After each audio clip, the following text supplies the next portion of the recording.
Happiness is the natural state which every human being is naturally entitled to. Even the Vedas proclaim that we are Ananda Swarupa. However, in today's times, we hear one word more often: stress. Stress is unavoidable in today's times.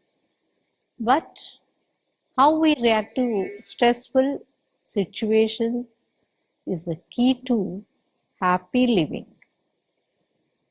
Is it possible to change the way we react to situations?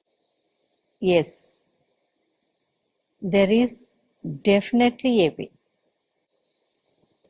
How do we focus on what is important without being stressed?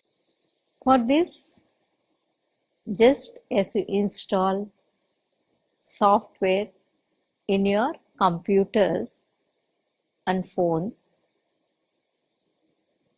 you need to install a software in your body. That is called the latest inner software.